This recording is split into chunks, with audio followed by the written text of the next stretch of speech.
القصة بتبدأ بتاكيرو كاميشيرو وهو بيجر نفسه على نفس الطريق لنفس الشغل اللي ملوش مستقبل يوم بعد يوم في حياته الرتيبة واللي من غير فرحة. الناس كانت دايما بتقوله إن الحفاظ على الروتين هو الطريق للسعادة، بس في قلبه جزء منه كان متشوق لحاجة مختلفة زي كل الناس. ليلة وهو بيتفرج على مشهد غريب بيرمش على التلفزيون بتاعه، فجأة بيلاقي نفسه اتنقل لمكان غير متوقع خالص، وبعدين راجل غامض بيظهر قدامه وبيقول إنه المشرف على المجموعة الشمسية كلها. كاميشيرو بيبص مندهش وبيسأل لو ده بيخليه نوع من الفضائيين. الشخصية بتهز راسها وبتقول إنه أقرب لإله، وبعدين بيوري كاميشيرو كوكب اسمه ميديوس. مهما يتجرب ميديوس ما بينجحش، وحضاراته بتظهر وتنهار بشكل متكرر. دورة الفشل فضلت وقت طويل قوي، والراجل قرر يعمل نهج جذري هيضرب الكوكب بنقطة مية واحدة بس، عشان حتى الكمية الصغيرة دي ممكن تعمل أمواج ضخمة بتقلب العالم.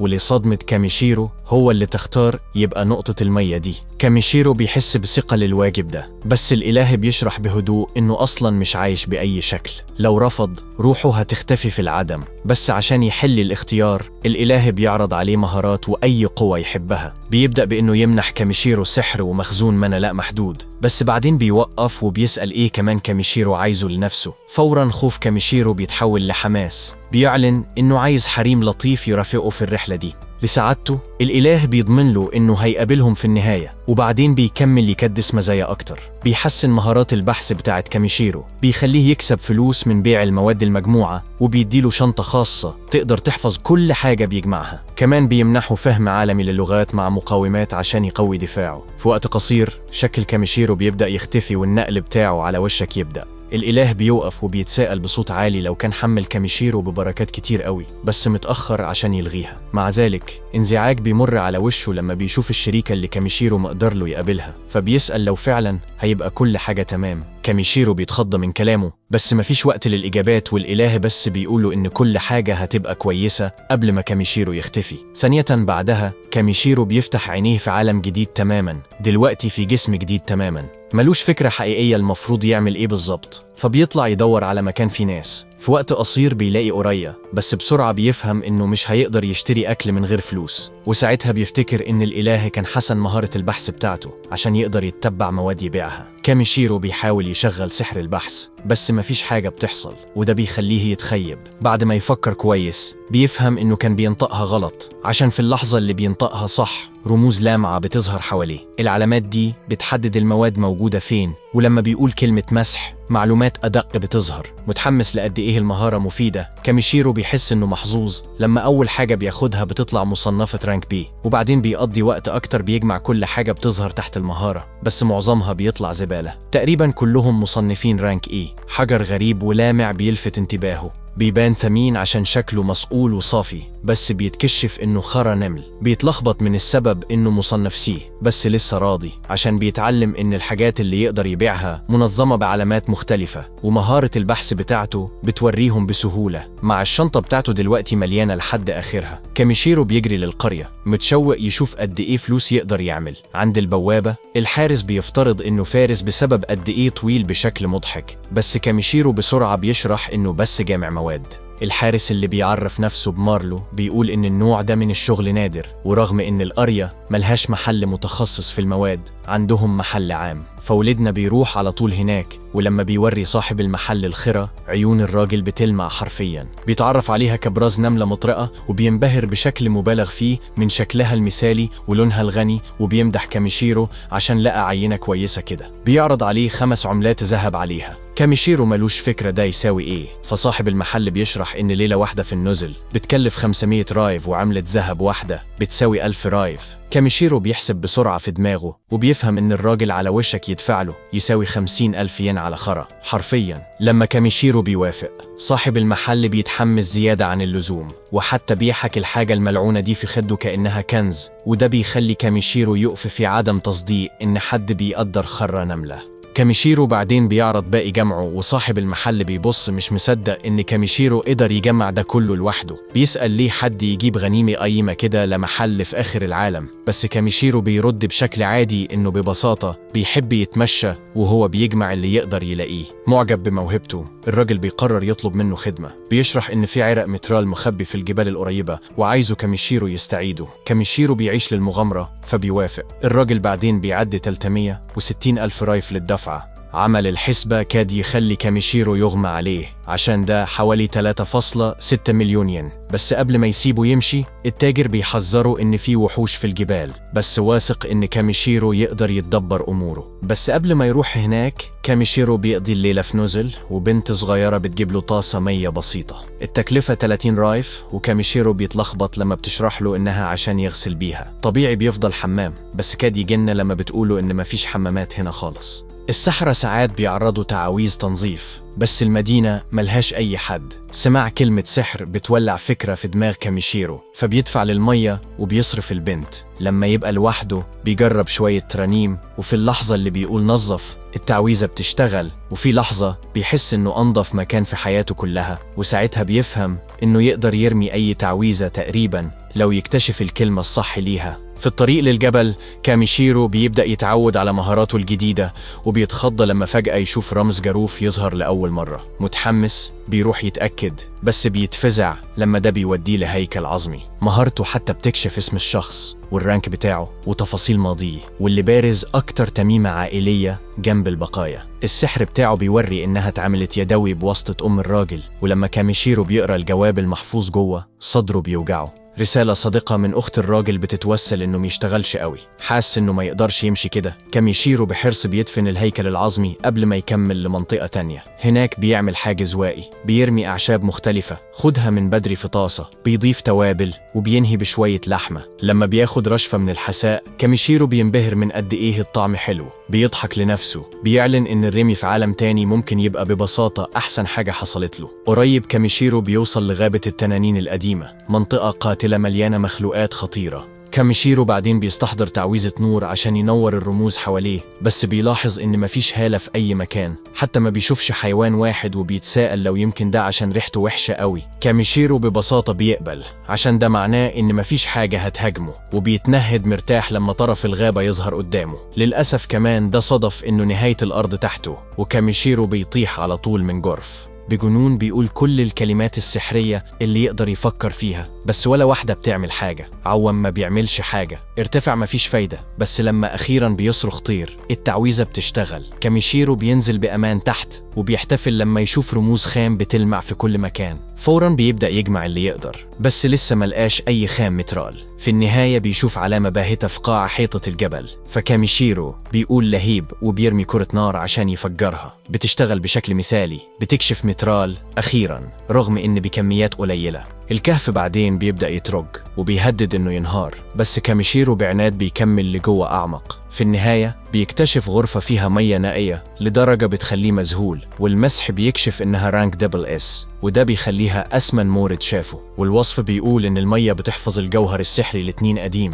وده معناه إن 2 لازم يكون عايش هناك. كاميشيرو بيختار إنه ميتخدش، وبيبدأ يستعد يجمع قد ما يقدر. بس قبل ما يفضي المية العادية في الوعاء بتاعه، بيقرر يختبر لو مية التنين فعلا تتشرب، فبياخد حفنة. في اللحظة دي تنين ضخم بيطلع من البركة وزعلان عشان كاميشيرو معرفش وجوده. كاميشيرو بيتجمد من الصدمة، بينما التنين بيتصدم بنفس الطريقة إن كاميشيرو قدر يتحمل هالته القوية. في خضة، كاميشيرو بسرعة بيركع على الأرض وبيعتذر إنه اقتحم بيت التنين، والوحش بيحترم شجاعته. كاميشيرو بيعرف نفسه وبيأكد بوضوح إنه بشري، بس التنين بيلاقي صعوبة إنه يصدق. بيشرح إن المانا اللي بتطلع من كاميشيرو كانت طاغية لدرجة صحته من نومه العميق. كاميشيرو مش فاهم بيقول إيه بالظبط، بس التنين بيوضح إن كمية المانا اللي طالعة منه ممكن فعلا تساوي بتاعته أو حتى تزيد عليها. التنين القديم اسمه فولدياس وبيؤكد إن عنده طلب يطلبه منه، فولدياس بيعترف بالقوة النظيفة والخام في كاميشيرو، وده بيخليه يصدق إن كاميشيرو ممكن يقدر يصحي ابنه. وطبعا التنين مش مستني إنه يعمل ده ببلاش، فبيوعد يسلم كومة خام مترال في المقابل.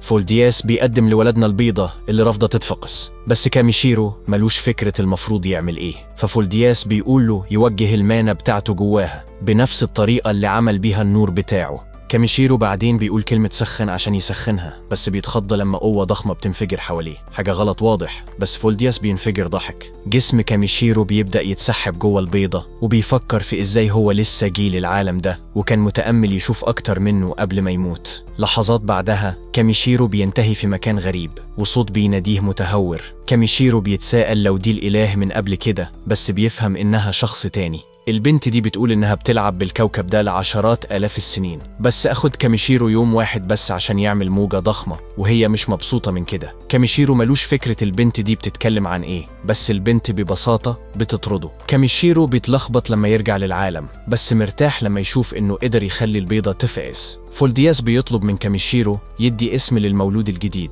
بس كاميشيرو مش متأكد لو المفروض يعمل كده. فولدياس بيقول إن كله تمام عشان الطفل عنده اسمه الحقيقي، وهو بس عايز كاميشيرو يديله اسمه اليومي. كاميشيرو بيوافق وبيسمي التنين البيبي من أسود، وبعدين فولدياس بيقول لبي يتجول في العالم الواسع قد ما يحب، والفرخ فوراً بينضم لفريق كاميشيرو. كاميشيرو بيلاحظ إن الصغير لسه متولد، وبيسأل لو ده ذكي من فولدياس إنه يسيبه يروح مع غريب زيه، بس فولدياس مش قلقان وبيقول إن كاميشيرو أقوى منه، وبيحس إنه آمن إنه يوكل ابنه لرعايته. فولدياس بعدين بيسلم مكافأة كاميشيرو بإنه يرمي شعاع في الشنطة السحرية بتاعته، وبعدين بيودعه. كاميشيرو بعدين بيسأل بيه رسمياً لو هيجي معاه في رحلة الجمع بتاعته، والتنين الصغير بيصوت بالموافقة. كاميشيرو ما يقدرش يبقى أسعد من كده، بس قبل ما يمشي بياخد لحظة يستخدم سحر عشان ينضف شريكه الجديد، عشان التنين الصغير الغريب ريحته وحشة قوي. بعد شوية وقت تاكيرو أخيراً بيطلع من الكهف مع بي. التنين الصغير بيطم بسعادة في الغابة، وتاكيرو بسرعة بيفهم إن السفر في الليل ممكن ما يكونش أذكى فكرة عملها. جعان وتعبان بيقرر يخيم عشان يعدي الليل. بياخد أنينة 100 عنصرية سحرية. بيفتكر إزاي فولدياس وصل مخزونه بالبحيرة السحرية عشان يقدر دايما يخلي بيه مطعوم. بيشرب المية بسعادة بحتة وفورا بيطلب أكتر. تاكيرو بيرضيه لحد ما يصر يشارك. بيعرض الكوباية التالية رجوع ليه، فبيجرب شوية. بعمل المخيم تاكيرو بيحط شوية أحجار سحرية وبيستحضر حاجز حواليهم. بيفتكر قد إيه الأحجار دي قيمة على الأقل لكل الناس التانيين، عشان هو يقدر ببساطة يخلقهم بالمانة بتاعته. بيتعامل معاهم كولعات يمكن رميها، حتى بيستخدم واحدة كبوتاجاز مؤقت. بيبان مفاجئ. بيراقب أندر المعادن في العالم بتستخدم عشان يحضر العشاء. مع ذلك تاكيرو بيحضر نفس الوجبة من قبل كده، ستيك وحساء، بس بشكل ما أبدا ما بيزهقش. بيبص للحمة وريقه نازل، وتاكيرو بيتردد قلقان إن بيولوجيا التنين ممكن ما تتعاملش كويس مع اللحمة النية. بس فضول بيكسب، والتنين الصغير بيحرق بقى في أول قضمة بتنهيدة. تاكيرو بيبرد الأكل وبيطعم بيه بشكل صح. البيبي أخيراً بياكل بسلام، شبعان ومبسوط. بمراقبة بيتدحرج بيكسل. تاكيرو بيتساءل لو بيشتاق لأبوه. رد بيه حضن قوي، كل الإجابة اللي محتاجها. بالتأكد من إحصائياته من الفضول بيتصدم. البيبي ده قوي بشكل سخيف، قوة عنصرية، رانك عالي، كل حاجة. مع ذلك بيفتكر إنه قوي أو لأ، بس طفل. بيحذر بيه ما يعملش حاجة متهورة، بس هي نايمة خلاص في نص محاضرته. في الصبح التاني تاكيرو بيتسلق جبل عشان يوصل للغابة تاني. المكان يبان هادي في ضوء النهار، ولا حاجة زي الكابوس المتجمد اللي كان يبان قبل كده. بيلعب. تاكيرو بيستخدم مهارة البحث بتاعته عشان يجمع أعشاب، بس السلام ما بيكملش كتير. فجأة بيجري رجوع مرعوب. تعويذة البحث بتأكد وحوش كتيرة قريب. على ما يبان غسل الريحة الوحشة من الكهف كمان غسل ريحته الطاردة للوحوش. مع ذلك تاكيرو بيشوف فرصة للمسروقات، وبعدين صقر حجر ضخم بيصرخ وراه. منظر مخيف رغم انه بالمقارنة بفولدياس عمليا حمامة. تاكيرو بيشوف أجنحته اللحمية وبيقرر ان المخلوق ده هيبقى الغدا. الطير بيهجم. تاكيرو بيحمي نفسه، بيطلق إبر تلج وطلقة، وكده بيكسب. بعدين ذئاب أفاعي بيظهروا. تاكيرو بيزود سرعته وبيتفادى، بعدين بيصلب جسمه وبيضرب راس الوحش. بعدين وحوش أكتر بيهاجموا وبيخليهم يفقدوا الوعي بسهولة. تاكيرو بينجح يكسبهم من غير صعوبة. بعد جمع الغنيمة بيحس وحوش أكتر جايين، مش عايز يضيع اليوم كله، بيدور على خطة هروب. وساعتها بيمسكه وبيحاول يطير بيهم، مش مصدق إنه هينجح، لحد ما فعلا بيرفعه. معجب بيستخدم تعويذة تخفيف الوزن وفجأة بيطيروا بسرعة، بس بيسيبه بالغلط. تاكيرو بيصحى على الأرض مع يلحس وشه، فاهم إنهم بشكل ما هربوا تماما من الغابة. لسه مهزوز بس ممنون. بيشكر وبيحذره يهدي المرة الجاية. بيرد بحب، وبالصدفة بيضرب راسه في بطنه وهم راجعين ناحية القرية. بيلاحظ غصن غريب تاكيرو ماسكه، بيشرح إنه غصن إيجدراسيل، حاجة أسطورية رانك اس عنده من أول يوم رغم إنه نايم. بيطلع نفخة دخان سحرية صغيرة عليه، وفجأة الغصن بيصحى. تاكيرو بينبهر، دلوقتي يبان أكتر كساحر من جامع. قبل ما يقدر يختبره، زمجرة وطية بتردد بين الشجر. تاكيرو بيحذر يكون منتبه، بس بيجري على طول ناحية الصوت. تاكيرو بيجري وراه وبيلاقيه بيدور حوالين شجرة، تحتها في إلف شابة مغمى عليها وضعيفة. تاكيرو بيستعد للخطر، بس الزمجرة ما كانتش من وحش، كانت من بطنها. الإلف بتبص فوق وبتقول بصوت واطي إنها ماكلتش من أيام، فبتطلب منه شوية مية. تاكيرو بيحط إيده في الشنطة وبياخد شوية مية طازة للإلف، بتشرب كله مرة واحدة. لما تخلص بتشكره بأدب، بس بتعترف إنها لسه بتموت من الجوع. متذكر الغدا اللي أبدا ما كملوش. تاكيرو بيديها ساندويتش. البنت ما بتترددش ولا ثانية قبل ما تلتهمه، كأنها ما شافتش أكل من أسابيع، وهي بتمدح الوجبة السماوية. تاكيرو ما يقدرش يمنع نفسه يحدق. إلف بتتصرف بطريقة مش إلف خالص كده أول مرة. بيتنهد وبيفكرها إن حتى العيش البايت هيبقى طعمه إلهي لما تبقى بتموت من الجوع. البنت بتهز راسها، بتدعي إنها رجعت لها إرادة الحياة، وده بالنظر لأدائها على الأرجح حقيقي. فضولي عن إزاي قدرت توصل ليأس كده. تاكيرو بيقول إن القرية الأقرب مش بعيدة عن الغابة، وبعدين في نص الجملة بيشم ريحة حاجة مش لطيفة وجاية من الإلف. يبان متخيب، بيهمس إنه كان متأمل إن الإلف ريحتهم زي الورد أو أي حاجة شبه كده. الإلف فوراً بتتضايق وبحق، بعدين بتشكر على الأكل وبتجري غضبانة في الغابة. لما تروح، تاكيرو بيهز راسه وبيكمل جمع المواد في طريق البيت. بس في وقت قصير فولدياس بيحذره عن حاجة قدام، عربة بتدحرج على الطريق. تاكيرو بيلاحظ المخلوق الأنيق اللي بيشدها، حصان يونيكورن رانك إيه، منظر نادر. السواق راجل ودود اسمه بورون، بيبطئ وبيصرخ. بيسأل إيه اللي تاكيرو بيعمله في الغابة لوحده. تاكيرو بيشرح إنه رايح لقرية تورمي. بورون يبان مفاجئ إنه ماشي كل الطريق ده، بينما مراته وعياله بيتلصصوا بفضول من جوه العربة. وبعدين بورون بيبص على العصا بتاعة تاكيرو وبيسأل لو هو ساحر.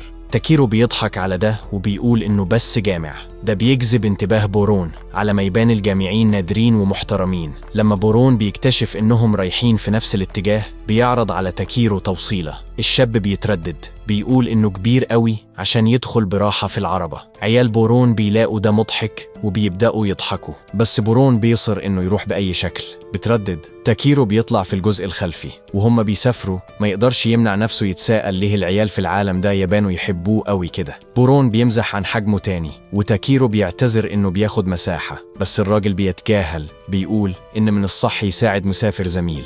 تاكيرو بيتفاجئ من قد إيه العيلة لطيفة وواثقة، خصوصاً مع عيال صغيرين كده في طريق خطر كده. ابن بورون كين بيشرح إن لو تاكيرو كان خطير، التميمة السحرية بتاعته كانت حذرتهم. تاكيرو بيلاحظ الجرس الصغير المعلق في العربة متغذي بحجر سحري لامع، بيسجل في دماغه إنه على الأرجح يقدر يعمل واحد لنفسه. أخيراً متذكر أدبه، بيعرف نفسه بشكل صح. ومرات بورون إليزا بترد على الإشارة بابتسامة. بمجرد ما الأمور تهدى، بيبدأ يتحرك جوه شنطة تاكيرو. العيال فوراً بيلاحظوا الصوت وبيبدأوا يسألوا أسئلة. تاكيرو بيحاول يخبي، بس بورون بيطمنه إن كله تمام. فالمغامرين بيخلوا وحوش أليفة طول الوقت، فبيسيب يطلع. عيون العيال بتنور وبيطلع طاير، وبيتجمعوا حوالين التنين الصغير في إعجاب. بورون وإليزا يبانوا منبهرين بنفس الطريقة إن تاكيرو قدر يروض واحد. بتفكير سريع، تاكيرو بيقول إنه بس تنين أسود ولا حاجة مميزة. حد بيسأل لو هو فارس تنين، وبيشرح إنه لقى البيضة بس وفقسها لوحده. بعدها في الليل بيوقفوا يرتاحوا. تاكيرو بيبني حاجز واقي باستخدام الأحجار السحرية بتاعته، وبورون يبان مرتاح بوضوح. مع الوحوش بتتجول في المكان، وجود حيطة سحرية بينهم وبين الموت دايما كويس. تاكيرو بيطمن إن بيه هيفضل حارس بأي شكل كاحتياط. لأول مرة من أيام تاكيرو أخيراً بيحس إنه محاط بناس عاديين ومحترمين، حتى لو واحد منهم لسه ريحته زي الخرا. وإليزا بتبدأ تستعد تعمل العشاء. تاكيرو بيخطه للأمام وبيعرض يهتم بالطبخ لوحده. فضوليين بيتفرجوا وهو بيطلع طقم مطبخ كامل من شنطته. العيال بيتنهدوا مقتنعين إنه نوع من الساحر. تاكيرو بيضحك وبيشرح إنها بس شنطة تخزين من غير كاع، ولا حاجة سحرية فيها. تاكيرو بيدعيهم ياكلوا والعيال بيغطسوا الأول، فوراً بيحبوا الطعم. بورون وإليزا بياكلوا بعدين، وإليزا ما يقدرش تمنع نفسها تمدح طبخ تاكيرو. بورون من الناحية التانية بيقعد في صمت تام، كتافه بتبدأ ترتجف، وإليزا بتبص قلقانة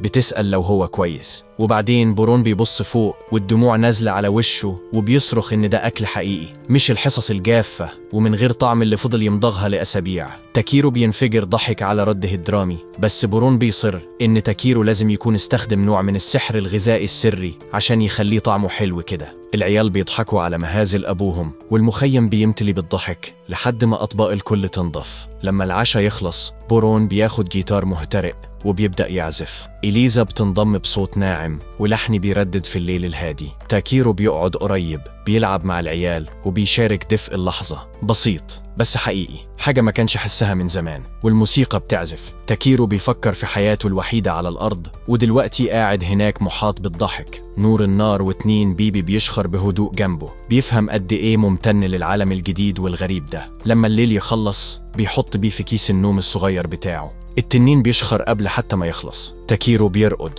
بيبص على النجوم اللامعة اللانهائية فوق. لأول مرة العالم يبان مسالم. وهنا بتخلص الحلقة التانية. اتأكد إنك تشترك عشان متفوتش اللي هيحصل بعد كده.